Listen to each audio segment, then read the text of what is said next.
Hello viewers, এই যে আমার হাতে দেখতে পাচ্ছেন এগুলো হচ্ছে কোকোপিট, নারকেলের আঁশ বা ছোবড়ার গুঁড়ো।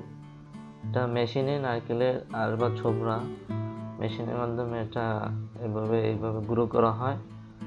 আর নারকেলের কয়ার বা যে শক্ত যে অংশটা থাকে সেটা গুঁড়ো করেও কোকোপিট তৈরি করা হয়। কোকোপিট হচ্ছে অর্গানিক ফার্টিলাইজার। বাসাবাড়ির ছাদে বাগান করার জন্য এই কোকোপিটের ব্যবহার উন্নত বিশ্বে ব্যাপক, কিন্তু আমাদের দেশে এই কোকোপিটের ব্যবহারে এখনো মানুষের সচেতনতা তৈরি হয়নি। বিধায় মানুষ এখনো ছাদ বাগান করার জন্য এই কোকোপিট ব্যবহারের অভ্যাস গড়ে তুলতে পারে না। শৌখিন অথবা বাণিজ্যিক ছাদ বাগানের জন্য এই কোকোপিট এক নতুন সম্ভাবনার এক অভাবনীয় নতুন দিগন্ত। শুকনো নারকেলের আঁশ বা ছোবড়া বা কয়ারের গুঁড়ো হলো কোকোপিটের মূল উপাদান। ছাদ বাগান করার জন্য এটি একটি খুবই ওজন কম এবং বেশি পরিমাণ জলীয় অংশ ধারণ ক্ষমতা সম্পন্ন 100% জৈব বা অর্গানিক উপাদান। কৃষি সামগ্রী বিক্রি করার দোকান থেকে আমি একটি প্রায় 5 কেজি ওজনের কোকোপিটের ব্লক কিনে এনেছি। এই ব্লকটি হাই প্রেসার দিয়ে এভাবে তৈরি করা হয়েছে। কোকোপিট বা কয়ারের গুঁড়ো বা আঁশ হাই প্রেসার দিয়ে এভাবে ব্লক তৈরি করা হয়। আমি এই ব্লকটি পানিতে ভিজিয়ে এটা খুলে নেব, তারপর রোদ্রে শুকিয়ে নেব। আমি এখন এই ব্লকটি প্রথমে প্লাস্টিকের এই কাগজটি খুলে নেব, খুলে নিয়ে তারপর পানিতে ভিজিয়ে এটা খুলে নেব। কোকোপিট কেন ব্যবহার করবে? কোকোপিটে আছে অকল্পনীয় পানি ধারণ ক্ষমতা। গাছের জন্য ঠিক যতটুকু পানি দরকার ঠিক ততটুকু পানি এই কোকোপিট ধারণ করে রাখে, ফলে গাছের শিকড় বা মূলে পচন ধরে না।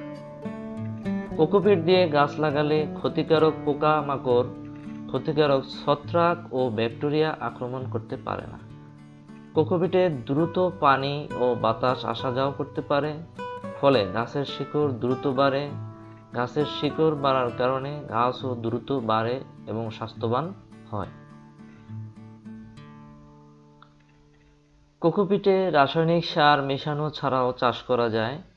শুধুমাত্র ভার্মিকম্পোস্ট বা জৈব সার মিশিয়ে চাষ করা যায়, ফলে রাসায়নিক মুক্ত নিরাপদ সবজি, ফল, মূল, অর্কিড ও অন্যান্য গাছ উৎপাদন সম্ভব।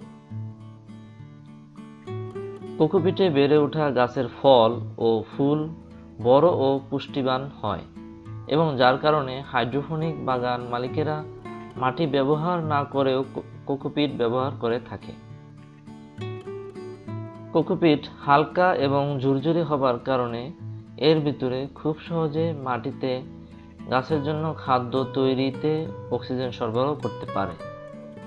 কোকোপিটে প্রাকৃতিক মিনারেল থাকে যা উদ্ভিদের খাদ্য তৈরি এবং উপকারী অণুজীব সক্রিয় করার জন্য বিশেষ ভূমিকা রাখে। প্রাকৃতিকভাবে কোকোপিটের পিএইচ এর মাত্রা থাকে 4.2 থেকে 6.2 এবং খারত্ব সহনশীল পর্যায়ে থাকে বলে উন্নত বিশ্বে এই কোকোপিটের ব্যবহার সবচেয়ে বেশি।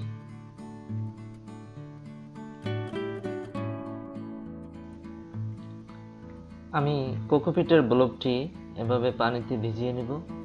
তো বলের মধ্যে নিয়ে ভিজিয়ে নিচ্ছি, আস্তে আস্তে এটা খুলে যাবে, নরম হয়ে যাবে। তারপর এগুলো উল্টে পাল্টে ভিজিয়ে নিব। ভিজানোর পর দেখতে পাচ্ছেন খুলে যাচ্ছে, ব্লক থেকে আলগা হয়ে যাচ্ছে। তারপর এটা ভালোভাবে ভিজিয়ে নিয়ে তারপর আমি এগুলো আস্তে আস্তে বল থেকে তুলে নিয়ে সবগুলো আলগা হয়ে যাওয়ার পরে আমি এগুলো রোদে শুকিয়ে নিব।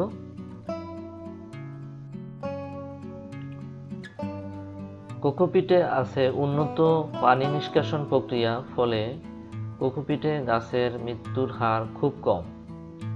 বীজতলা ও বীজ জার্মিনেশনের এক অসাধারণ মাধ্যম এই কোকোপিট।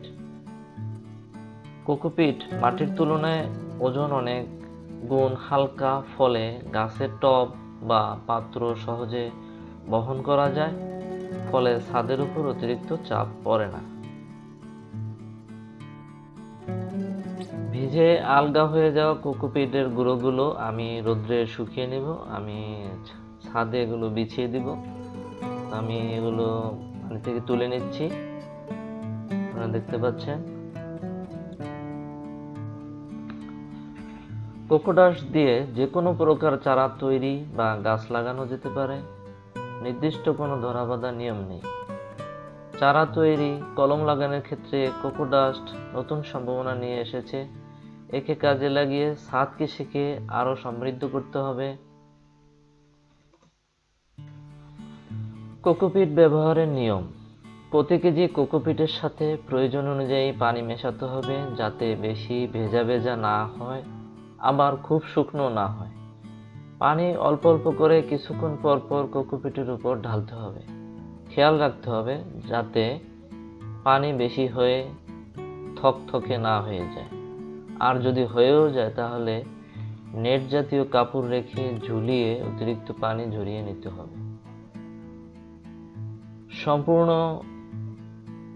ঝুরঝুরে হয়ে যাওয়ার পর আপনার নিজের অভিজ্ঞতা অনুযায়ী ব্যবহার করবেন। টবে বা বেডে কোকোপিট দিয়ে গাছ লাগানোর নিয়ম: প্রথমে একটি গামলা বা প্লাস্টিক বল এর মধ্যে ঝুরঝুরে হয়ে যাওয়া কোকোপিট নিতে হবে। এর সাথে কোনো ভালো মানের ভার্মি কম্পোস্ট বা জৈব সার ভালো করে মিশিয়ে নিন। মেশানো হয়ে গেলে মিশ্রণটি দিয়ে টব অথবা বেডে গাছ বা গাছের চারা রোপণ করুন। গাছের চারা রোপণ করার পর গোড়ার পটিং বা মিশ্রণ হাত দিয়ে চেপে হালকা ঠেসে দিন। নিয়মিত পানি দিবেন। নিম্নের রেশিও অনুযায়ী মিশ্রণ তৈরি করতে পারেন: কোকোপিট 50%, সাথে 25% ভার্মি কম্পোস্ট বা জৈব সার এবং সাথে 25% পচা গোবর সার দিতে পারেন, না দিলেও চলবে।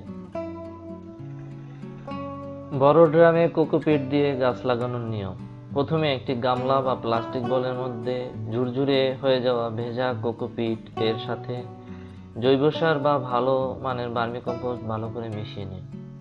মেশানো হয়ে গেলে মিশ্রণটি দিয়ে আপনার পছন্দের ড্রামে গাছ বা গাছের চারা রোপণ করে দিন। গাছের চারা রোপণ করার পর গোড়ার পটিং বা মিশ্রণ হাত দিয়ে চেপে হালকা টাইট বা ঠেসে দিন। নিয়মিত পানি দিবেন। কোকোপিট দিয়ে ড্রামে গাছ লাগাতে হলে অবশ্যই গাছের মধ্যে শক্ত সাপোর্ট দিতে হবে, যাতে ঝড়ো বাতাসে হেলে না যায়। নিম্নের রেশিও অনুযায়ী মিশ্রণ তৈরি করতে পারেন: কোকোপিট 30%, ভার্মি কম্পোস্ট বা জৈব সার 20%, পচা গোবর সার 20%। এর সাথে মাটি, বাকি অংশ মাটি মিশিয়ে নেবেন।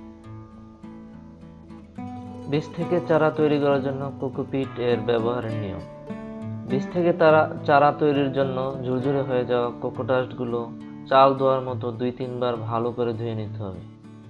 ধোয়া শেষ হয়ে গেলে ধান শুকানোর মতো করে রোদ্রে শুকিয়ে নিতে হবে। সম্পূর্ণভাবে শুকিয়ে যাওয়ার পরে কোকোডাস্টগুলো রেশিও অনুযায়ী বীজের ট্রে অথবা কালো রঙের প্লাস্টিকের 120 থেকে 150 মিলি গ্লাস ভরাট করুন। বীজের ট্রে অথবা প্লাস্টিকের গ্লাস কোকোডাস্ট দিয়ে ভরাট করে নেওয়ার পর এগুলোর উপর ঝর্ণার মতো পানি ছিটিয়ে ভিজিয়ে নিন। এরপর এক এক করে বীজগুলো বুনে দিন। খেয়াল রাখবেন, কোকোপিটের বীজতলায় অতিরিক্ত পানি থাকলে বীজ পচে যাওয়ার সম্ভাবনা আছে। বীজ বোনার আগে জেনে নিন আপনি যে বীজ বুনবেন সেগুলো আগে থেকে পানিতে ভিজিয়ে রাখতে হবে কিনা। বীজ বোনা শেষ হয়ে গেলে বীজের ট্রে অথবা প্লাস্টিকের গ্লাসগুলো ঘোলাটে বা কালো পলিথিন দিয়ে ঢেকে রাখুন, যাতে বাতাস স্বাভাবিকভাবে আসা যাওয়া করতে পারে এবং রোদ সরাসরি না পড়ে। বীজ গজানোর পর উপযুক্ত সময় টব, ড্রাম বা বেডে রোপণ করে দিন।